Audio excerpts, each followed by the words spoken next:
Hi friends, welcome to Rupamma kitchen. మీ అందరికీ కూడా super tasty meal maker gravy curry ఎలా చేయాలో చూపించబోతున్నాను. జస్ట్ సూపర్ టేస్టీ అని కాంప్లిమెంట్స్ పొందాలి అన్న చికెన్తో పోటీ వచ్చే కర్రీ ఏదైనా ఉందంటే అది మీల్ మేకర్ కర్రీ. సో ప్రాసెస్లోకి వెళ్ళిపోదాం.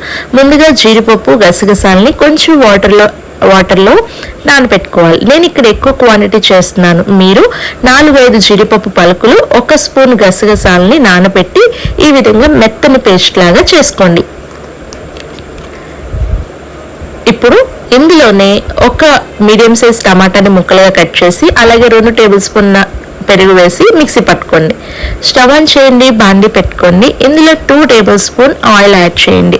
ఇప్పుడు నేను ఆల్రెడీ ఈ మీల్ మేకర్ని హాట్ వాటర్లో వేసి వాటర్ అంతా స్క్వీజ్ చేసి పక్కన పెట్టుకున్నాను. ఇప్పుడు ఆయిల్లో పచ్చిమిర్చి ముక్కలు, అలాగే 1 రెమ్మ కరివేపాకు, అలాగే 1 మీడియం సైజ్ ఆనియన్ని చిన్న ముక్కలుగా తరిగి ఆయిల్లో యాడ్ చేసుకోండి. ఇందులోనే కొంచెం జీలకర్రని కూడా యాడ్ చేసుకోండి. ఇప్పుడు ఆయిల్లో చక్కగా ఉల్లిపాయల్ని ఫ్రై అవ్వనివ్వండి.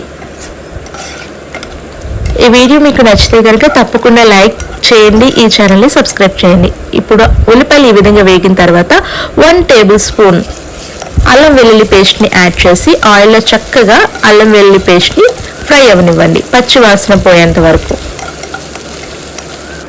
ఇప్పుడు ఇందులో వాటర్ స్క్వీజ్ చేసి పక్కన పెట్టుకున్న మీల్ మేకర్ని యాడ్ చేసి ఒకసారి కలుపుకొని, మీల్ మేకర్ రంగు మారుతుందండి, లైట్ బ్రౌనిష్ కలర్ వస్తుంది. ఆ తర్వాత రుచికి సరిపడా ఉప్పు, చిటికెడు పసుపు, రుచికి సరిపడా కారంని యాడ్ చేసుకోండి. అలాగే 1/2 teaspoon garam masala, 1/2 teaspoon ధనియా పౌడర్ని యాడ్ చేసుకోండి. ఇవన్నీ కూడా మీల్ మేకర్కి పట్టేటట్టు ఒకసారి గరిటెతో కలుపుకోండి. చూస్తుంటేనే ఎమ్మీగా ఉంది కదా, ఇలాగే తినాలనిపిస్తుంది కదా. సో గ్రేవీగా మనం చపాతీలోకి కానీ రైస్లోకి కానీ ఇంకా సూపర్గా ఉంటుంది అనమాట. మీల్ మేకర్లు ఈ విధంగా ఫ్రై అయిన తర్వాత మనం మిక్సీ పట్టుకున్న టమాటా గసగసాల పేస్ట్ని యాడ్ చేయండి. ఈ పేస్ట్ మీల్ మేకర్కి పట్టేటట్టు ఒకసారి గరిటెతో కలుపుకోండి.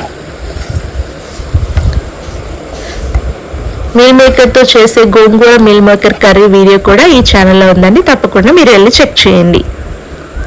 ఇప్పుడు గ్రేవీకి సరిపడా వాటర్ని బాండీలో యాడ్ చేసుకోండి. నేను గసగసాలు మిక్సీ పట్టిన ఆ మిక్సీ జార్లోనే వాటర్ వేసి యాడ్ చేశాను అనమాట.